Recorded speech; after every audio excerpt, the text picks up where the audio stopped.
कृष्ण कहते हैं, अपने मन में दूसरों के लिए बुरे भाव या बुरे विचार रखना ही हमारे अपने विनाश का कारण है। इसलिए इन बुरे विचारों को अपने मन से दूर रखना चाहिए। गीता में कहा गया है कि क्रोध से भ्रम पैदा होता है, जो बुद्धि को विचलित करता है। भ्रमित व्यक्ति अपने मार्ग से भटक जाता है, तब सारे तर्क नष्ट हो जाते हैं, जिससे मनुष्य का पतन हो जाता है। इसलिए हमें अपने क्रोध पर नियंत्रण रखना चाहिए। भगवान श्री कृष्ण कहते हैं कि आत्मनिरीक्षण से स्वयं को जानो, क्योंकि जब आप स्वयं को पहचानोगे तभी आप अपनी क्षमता का आकलन कर पाओगे। ज्ञान रूपी तलवार से अज्ञान का नाश करना चाहिए। जब कोई व्यक्ति अपनी क्षमता का आकलन करता है तभी उसका उद्धार हो पाता है। भगवान श्री कृष्ण कहते हैं कि मृत्यु एक अपरिवर्तनीय सत्य है, लेकिन केवल यह शरीर नश्वर है। आत्मा अजर अमर है। आत्मा को कोई काट नहीं सकता, अग्नि जला नहीं सकती और जल उसे गिला नहीं कर सकता। जिस प्रकार से पुराने वस्त्र बदलकर नए वस्त्र धारण किए जाते हैं, उसी प्रकार आत्मा एक शरीर का त्याग करके दूसरे जीव में प्रवेश करती है। मनुष्य के भीतर सुख और आनंद का वास है, लेकिन मनुष्य उसे स्त्री में, घर में और बाहरी सुखों में ढूंढता रहा है। मनुष्य इंद्रियों के अधीन है, इसलिए जीवन में विकार और परेशानियां आती है। जुआ, मद्यपान, पर स्त्रीगमन, हिंसा, असत्य, मद, अशक्ति और निर्दयता, इन सब में कलयुग का वास है।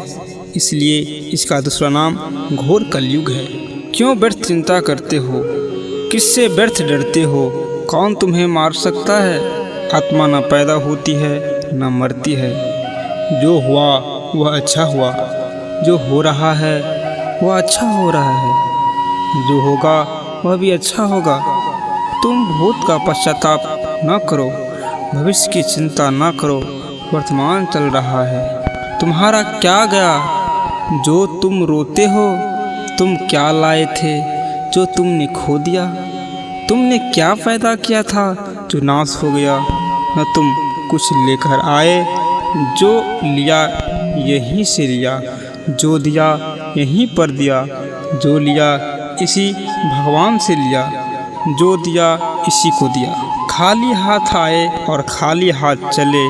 जो आज तुम्हारा है कल और किसी का था, परसों किसी और का होगा। तुम इसे अपना समझकर मग्न हो रहे हो। बस यही प्रसन्नता तुम्हारे दुखों का कारण है। परिवर्तन संसार का नियम है। जिसे तुम मृत्यु समझते हो वही तो जीवन है।